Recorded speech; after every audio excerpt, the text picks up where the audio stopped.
Hey, I'm ElusiveKev. Welcome back to the Rally 4 has got a couple of days till payday. We've done lots of rallying recently. So what event can we do to take up those 2 days? We could do some buggying in Kenya.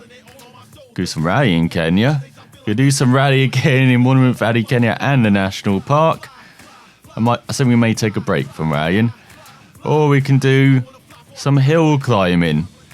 Mount Rainier. Should we do some buggying? So we are in the semi-final, getting underway in our Tatum sand truck. A trusty beast as we've been pommeled from behind already. At the start of this 4-lap heat race, remember top 3 make it through to the final. So everyone very eager at the start. Start making position, so we've been punted. Somehow still facing the right direction though, in 4th. Had one of the wire buggies go over our top as well. Up there, okay. As in this, I've got a fellow sand truck in front. We've got the SMGs leading. Oh no, we don't. It is one of the traditional buggies. It's an SMG in front.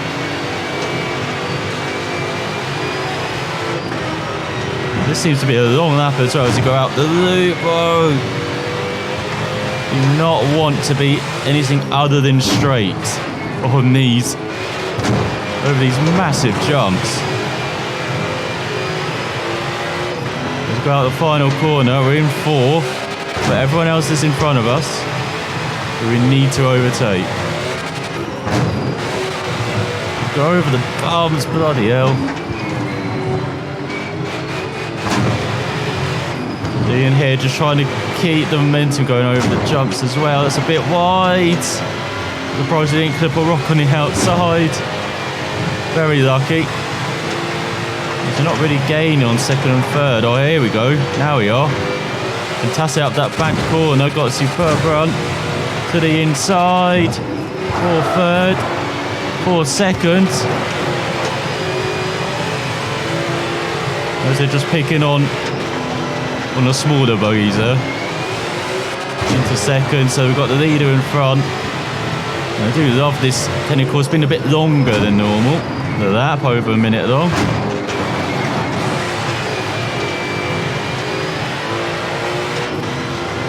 We're also having these heavily banked corners of 102.2. Almost 10 seconds quicker than our initial lap.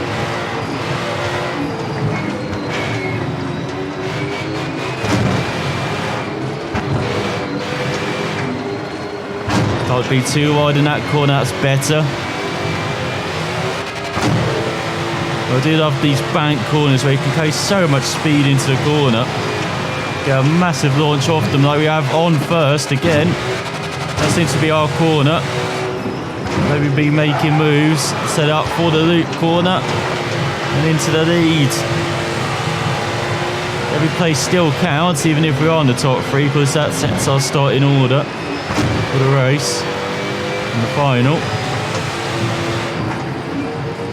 Of course, we want to be high up as possible.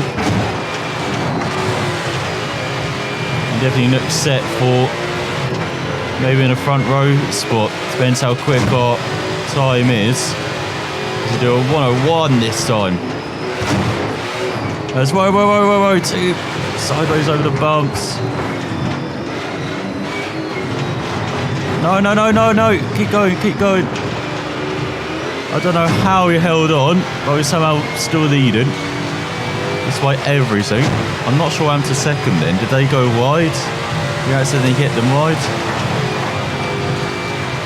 And Bobby Sound, I don't like the big jumps around this track.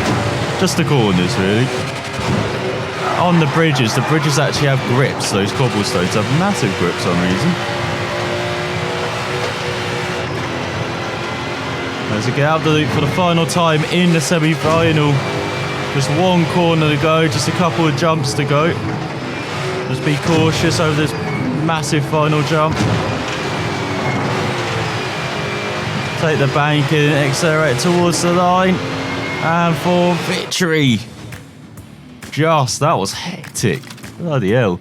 Well, I say just, we were over 3 seconds ahead of everyone else. And Dean rounds out the drivers going through to the final. So we qualified on top, so we're going to be starting for pole in the final. Can we make it? Another victory. So we are getting ready for the final then.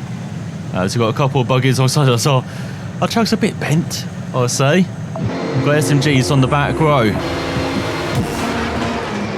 As we get underway. A decent start, another 4-lapper. I'm a bit disappointed it's not more laps in the final compared to the semi-final. Gonna keep saying that every time. Well, it should be like 6 laps in the final as we're being punted from behind. Oh, it's the SMG pushing us wide. And look at the buggy coming down the inside. This is hectic. And it's opening out, being punted from behind again. We hold on. We're making the run 4 seconds over the jumps. Let's give the SMG buggy some of its own medicine.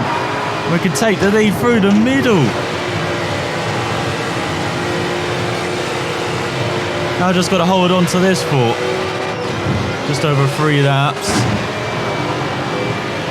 I'm not sure we can without everyone is driving behind. You get a friendly nudge in the middle of a corner soon. And then we know we're in trouble. By the end of the opening lap, we just about lead. But we're battling this course as much as we're battling the competitors. So it's far from certain this result at the moment. And oh, punted from behind, told you. Wasn't even in the corner, really. And looks like we're holding on to the lead. Just. And take all of the banking, because that's our corner. Seems to give us fantastic momentum over these jumps. Over this back straight towards the loop. We're just keeping it in 4th now in the loop. Doesn't sound like the revs drop too much. We actually do keep the momentum, and then there's a jump soon after anyway, so build that momentum up again.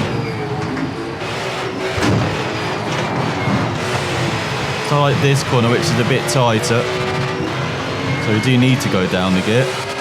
So do 101.8. Keep going. As we go into the second half of the race, I'm surprised we're still leading. Another mistake.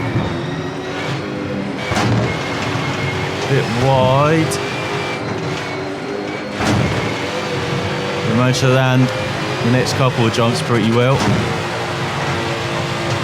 You're definitely the hairiest Kenya, of course, I'll tell you that. Of all these jumps. Especially not knowing if we're going to be pummeled from behind as well, over a couple of them. Just about keep it in 4th, I think, through that. And over the jump, nicely onto the bridge. So we've got just over 1 lap to go till glory. Yeah, we can't try that final corner in 4th. So 102.7, scatter the tyres everyone, that's our tactic, you know. Create more troubles for everyone else behind. Go over the jump. We survived that very tricky first section, first half of the lap. So dangerous if you get that slightly wrong, we'll have to correct a bit more. Get sideways over the jump. We've done it on this occasion. It's into the loop, get it down to 3rd. Final lap. See if that's better. Probably not in the grand scheme. See, it's probably a bit even actually. Pretty even. So we've got 1 corner to go. And out of there, and victory in Kenya.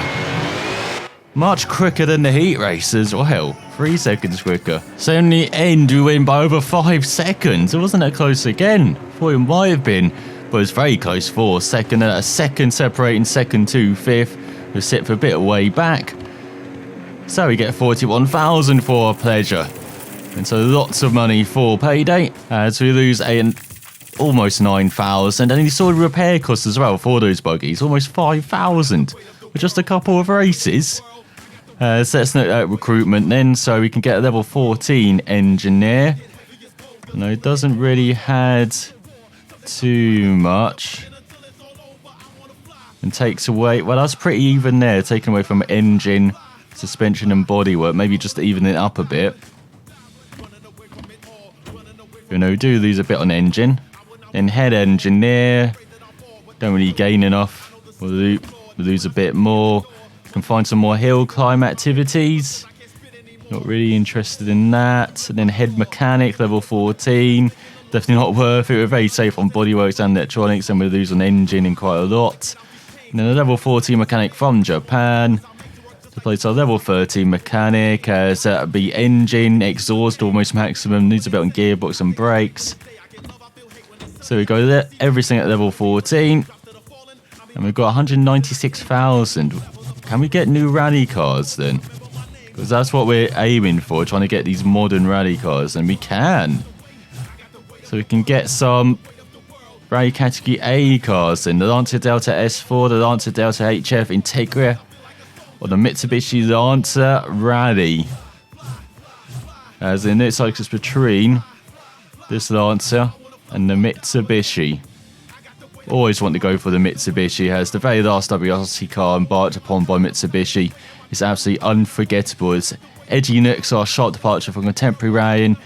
Its highly worked aerodynamics make it unique and easy to recognise in the stages. Gilles Panizzi was one of the drivers of this legendary Japanese car at this World Championship level. The Lancer Rally wasn't the most reliable car in iron nuts, but rest assured that in VRA4, the Mitsu is able to deliver its full potential. Even so, you'll need to be quite an experienced driver to be able to get the very most out of it, or best, I guess. Then we've got the S4 and then the Integra, which following the disappearance of the high-powered Group B cars, the World Rally Championship moved to the more sensible Group A. The cars were similar to the production version, capable of showcasing a model's dynamic capabilities. The first Lancer HF was created in 1986. From year to year, the size and track of the HF grew to fit rider and more effective tyres. In 91, it became the Evoluzione with 293 horsepower, four-wheel drive, and effectively that would be the envy of even the greatest drivers. Didier Oil fought for the title of champion behind its wheel for the entire season against Carlos Sainz in his Toyota Celica. This Group A car is an embolic and charismatic car that still drives modern collectors wild. Oh, embolic, isn't it? Then the S4 has, well, bold lines and aggression goes some way to explaining the impact it made in its time. As the spearhead in its spectacular Group B category, had to go head-to-head with some fearsome opponents. Developed 480 horsepower to cast it out in the Rally Monte Carlo, as it's driven for the first time by Henry Toivonen. Be careful, the car will pass by at breakneck speed. Make sure you're an expert racer before you dare to take the wheel of this Italian rocket. So we can go for a Group B car or the Group A cars. Normally I would choose the Lancia, but let's go with the Lancia Delta, the Mitsubishi Lancer. Let's go for the Lancia Delta, shall we? Now, as we have lots of Mini John Cooper Works Rally, and the Volkswagen Polo R Rally, and the 16 GS3 Rally. So I believe that's all the rally cars now. Unlocked as we scroll all the way through. It is. So we're looking to get probably around 230,000 maybe to get the Volkswagen Polo R Rally. Even though it's identical with these stats, apart from the John Mini Cooper Works Rally, which seems to be slightly better actually. Lose a bit on the acceleration speed, but better braking stability. A bit weightier actually, a bit less resistant. So definitely look maybe at the Polo R Rally then to get that. But we've got a new rally car in the collection, and we can do some hill climbing, some buggying, some rallying. To try out that Lancer, some extreme corner. We do some hill climb, V-Rally course, some rally in Japan, some buggying in Serbia. Should we do, as we've got 7 days till payday, new week. Should we do some buggy and make it a buggy episode? Or should we do some hill climb? Let's do some hill climb, shall we? Unless that's a 2-star event. So we are in our BMW around Mount Rainier, which I believe is for the first time. I don't think we've actually ever driven around it in the BMW. It's always been with the Mitsubishi, the electric car. Well, I thought it'd be cool to see what old school power feels like round here. Especially as it seems like we're going the other way. We're going downhill instead of uphill, like we normally do. We're very interested to see how some of these corners are now, how we have to take them. Very interested to see how the BMW goes around it as well. Such as corners like these, where they just get tied to us. We go around them instead of being tight and really opening up on the exit. Look at that mountain in the background, that was beautiful. Let's try not to get distracted too much by the scenery. That's wow, that's high speed. Just about surviving. Got to remember to change gears as well around there. And we just used the brake and accelerators for 17.2 seconds up already. That's insane.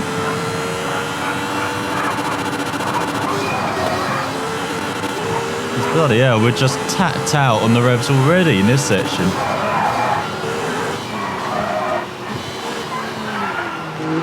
So this is another corner that tightens up as we go through it. Managed to survive though.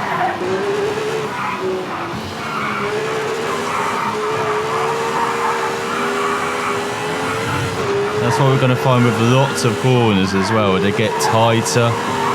Might be less enjoyable actually going downhill, going corners like that, where it's going up, you can just get on the power so early and just hold on to the edge of your seat and accelerate through the corner. Now it's the other way where we're just trying to slow it down.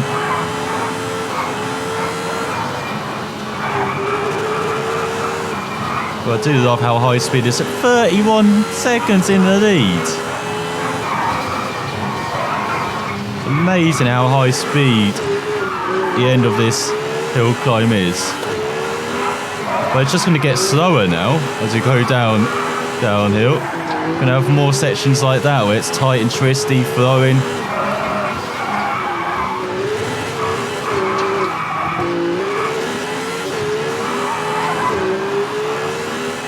But it's always fascinating seeing how you can do these hill climbs in reverse.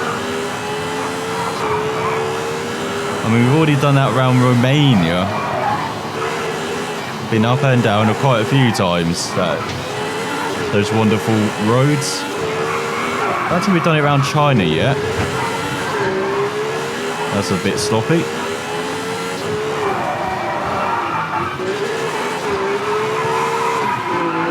I wonder if it's possible around China. It'd be fascinating to see if it is, because there's some very tight corners at the end of that hill climb in China. You need to see how you take that, and then as that really opens up as you go downhill. Unlike this course, which was the opposite. They're kind of yin-yang, China in this course. 28.5. Whoa, whoa, whoa, whoa, whoa. Back on the course.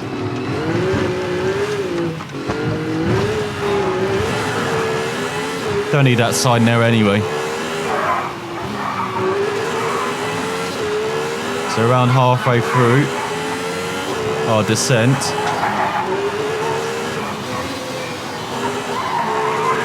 And this BMW is so much fun to drive, I've forgotten. Just grips. Insane the grip this thing. This is definitely the good BMW compared to the rally version.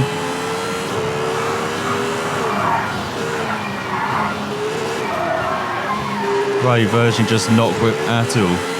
Bit sluggish out the corners as well, Dex Turbo.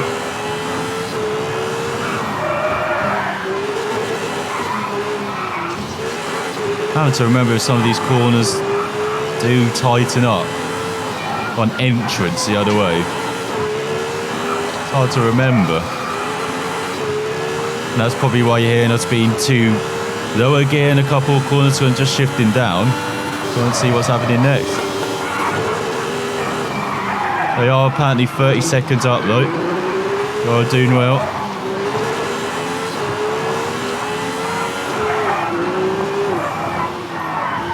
Remember this section was tricky. Actually seems to be less tricky this way round. It's pretty interesting. Go across the bridge the wrong way. Across the cars. Hard on the power. So we've got 6:26 to beat. I feel like we're in good company. We're already here. We're not that far from the finish. So we're not going to win by a minute. But I definitely feel like it's going to be a big margin once again. Can't imagine what the margin will be when we get our Norma. We get the Suzuki as well. But here we go, across the line. 5:48. Smashed it. By almost 40 seconds ahead of the Japanese driver. And Govinda, and then Carlisle and Hishikawa rounds out the top 5. So we get almost 40,000 as well, so double our prize money then. And that is all she wrote for this episode, as we could go back to Mount Rainier and Romania, do some hill climbing next time over 3 days, or we could do the rallying with our new Lancia Delta over 4 days, as we've got 5 days till payday. So we might have to do, say, Extreme Carna, then go into the rallying, or Extreme Carna and go into the hill climbs next time. And it's we've got lots of rallying and bugging available as well. No V-Rally Cross, what the hell's going on here? But we'll see what we do next time. So thanks for watching, and I'll see you then.